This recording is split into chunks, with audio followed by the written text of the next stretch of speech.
強制であり、出罰を恐れる。僕はノルマってことは使わないですよね。行動は自分でコントロール可能なんですよ。それをもとにフィードバック、教育がしやすくなるわけですね。なるほど。僕からしたら、管理職考えるの放棄してませんか？こんにちは、モンジです。このチャンネルでは、14歳から働き、21歳で起業、これまでに300億円以上売り上げた経験で培った組織づくりや育成術などをお話ししています。興味のある方いらっしゃったら見てくれると嬉しいです。はい、本日もよろしくお願いいたします。本日のテーマがですね、チームにノルマって必要なのっていう、これは僕自身の質問なんですけども、モンジさんに実直にお聞きしたいなと思いましてですね。なんかノルマって会社単位でなんか定義が違うなって思ってて。そうですね。ノルマって何ですかね？僕の考えだと個人単位の目標みたいなかなっていう考えなんですけども、全部そうだけど、ノルマっていうのは意味どういう風に使ってますかっていつも気になっちゃうんですよ。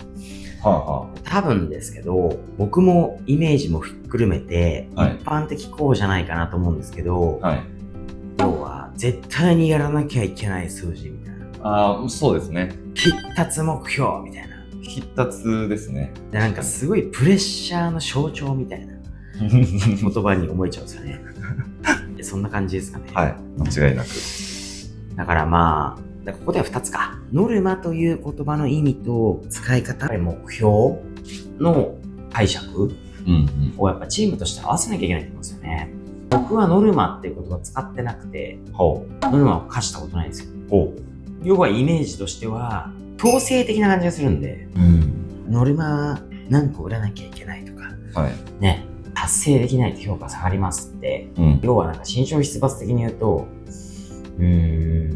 強制であり、出罰を恐れる恐怖政治みたいな感じかなと思うので、僕はノルマってことは使わないですよね。アップルではどうやってるかっていうと、まず目標に関しては、いわゆる目標と計画と予算みたいなことを3つぐらいラインを引いていて、イメージで言うと予算っていうのは、ある意味ノルマに近いかもしれないですね。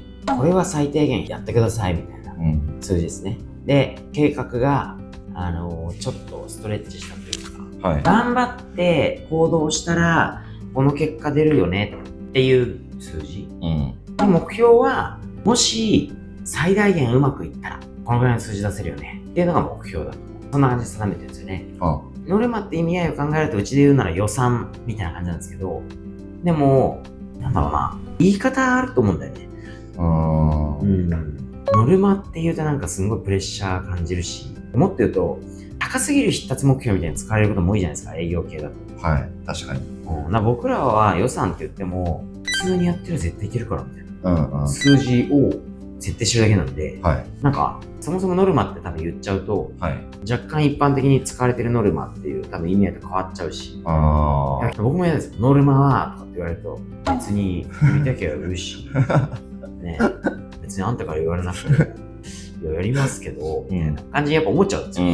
だからそういう人もいいんだろうなと思うから、ノルマって使わないですよね。逆に言うと、だからそうやって強く言いたい時とか、なんならちょっともしあったら叱る系の時に、これぐらいノルマとしてやれよみたいなことを言うかもしれないですけど、でもそういう使い方になっちゃうじゃないですか。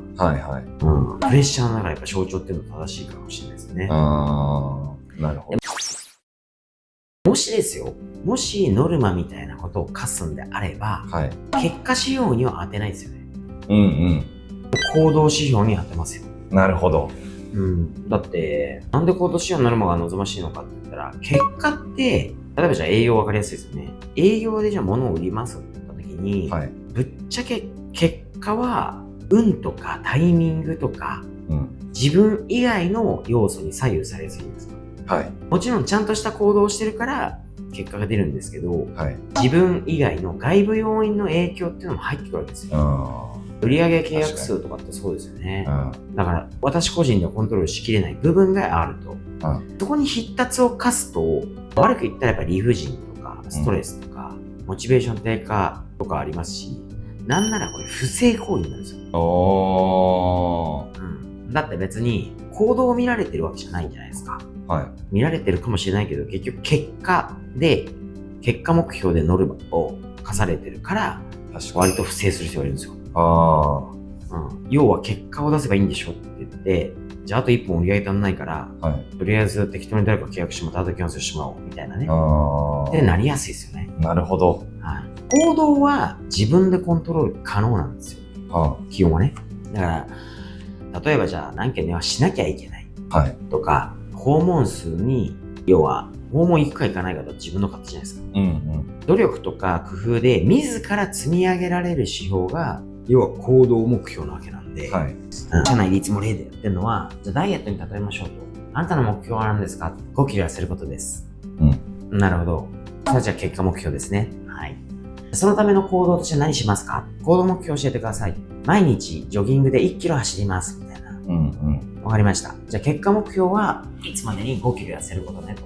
行動目標は毎日1キロ走ることですねと。はい。だから、毎日1キロを走るか走らないかは自分で決められるじゃないですか。はい。だけどそれをやったからといって5キロ痩せる確約はないし、5キロをノルマにしちゃうと、何やるかっていうと、期日の時に間に合わなそうだったら断食しますみたいになるわけですよ。それ、体調悪くなんない。仕事できんのそれみたいな。こういう感じなわけですよね。はい。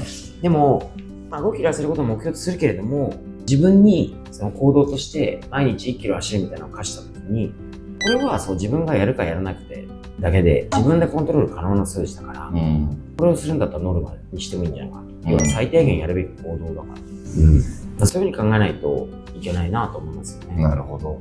それがいい理由もう一個あって、育成とか改善にすごい活用できますよね。だって行動の蓄積データって何をすれば結果につながるかっていう成功の再現性を高める材料になったりしますし、それをもとにフィードバック、教育がしやすくなるわけですね。なるほど。未だにだからすごい不思議なのは、じゃあさっきの話に戻って、営業でじゃあ100本ノルマです。100件受注することノルマですってなると、フィードバックもなんで100件取れなかったんだねって言うけど、いやー、結果98件で、実は3件ぐらい受注できそうなお客様、背後詰めてたんですけど、ちょっと延期になっちゃいまして、僕のせいじゃないんですよ。で言い訳しやすいですよ。なるほど。そうじゃなくて、じゃあ100件の受注を目標として、私のノルマとしての行動目標は、200件訪問に行くということでしたと。結果、私は205件行きました。行動目標の結果。行動結果は。で、受注結果としては98件でしたと。そうかと。せっかくじゃあ行動目標205件達成したのに、それよくやった。自分で決めたことちゃんとやったんだね。じゃあ結果98件2件足んなかったなと。どうしたら、ね、あと2件結果目標達成できたと思うみたいな話したときに、いつもはだいたい訪問に2件行ったら1件決まるんです。過去のデータこれですと。なんですけど、今回はちょっとたまたま率が下がっちゃった。なので、変えることはあんまりなくて、基本的にはちゃんとこれを継続するっていうことで、次月は達成できると思います。みたいな会話になったりとか。もっと言えば、じゃあ、受注率がちょっと今月低かったので、いつもは 1.5 件に1件決まるのに、今回、205件も行ったのに98件しか決まらなかった。率が下がっちゃいましたと。ということは、もしかしたら受注のプロセス、クロージングとか、そういったことが何か間違っているかも。もしくはもっとこうしたらうまくいくかも。と思ってるんで、ちょっと検証して変えてみます。みたいな。僕普通の会話ですよね。だから行動目標のノルマにした方が、育成と改善にはもうめちゃめちゃ寄与しますよね。と思うんですよね。なるほど。なんか言い方悪いですけど、高すぎる必達の結果目標をノルマとして使っているっていうことは、僕からしたら管理職考えの放棄してませんか？恐怖政治でとか、新商品出発の罰で動かしてるってことでしょ？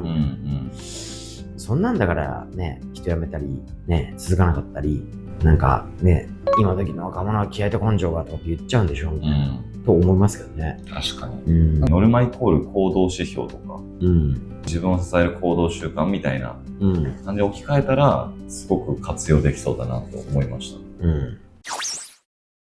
なんでね、図で表しますけど、はい。そういったものの設計例としては、こういう感じですよね。なので、今日のお話的に言うと、結果仕様と行動仕様の適切な使い分けした方がいいと思いますよ。で、ノルマの対象にするんだったら、行動指標をノルマ対象にしたらいいんじゃないですかと。評価に関しては、もちろん、結果指標でやらなきゃいけないと思うんですよ。頑張ったから評価しますできないから。確かに。なんで、まとめますと、ノルマを課すなら行動にしましょうと。はい。ノルマを結果目標にすると、変えられないものとか自分でコントロールできないものに義務を課す。それはやっぱ歪みが生じますよ。なので、行動結果ですよね。自分でコントロールできることを変えられることに責任を持たせるのが健全だと。組織として結果を出すためには、行動の習慣化からやっぱ始まるべきですよね。なんで、ノルマを課した方がいいかどうか、必要かどうかということでいくと、僕はいらないし、そもそもノルマという言葉はもう時代的にやめた方がいいんじゃないかな。ノルマという言葉を使うとか、やるんだったら行動目標にしてください。行動目標。自分がやったかやらないかを定量的に分かる指標にするべきで、そうじゃないと不正や、歪みが起こると思いますよ。はい。ということで、ノルマについて解説いただきました。ありがとうございました。本日、チームにノルマって必要ですかと。ノルマ作る場合どうしたらいいですかと。いう質問に対してお話しさせていただきました。ノルマを課すなら、行動にしましょうということで、今日の話は以上になります。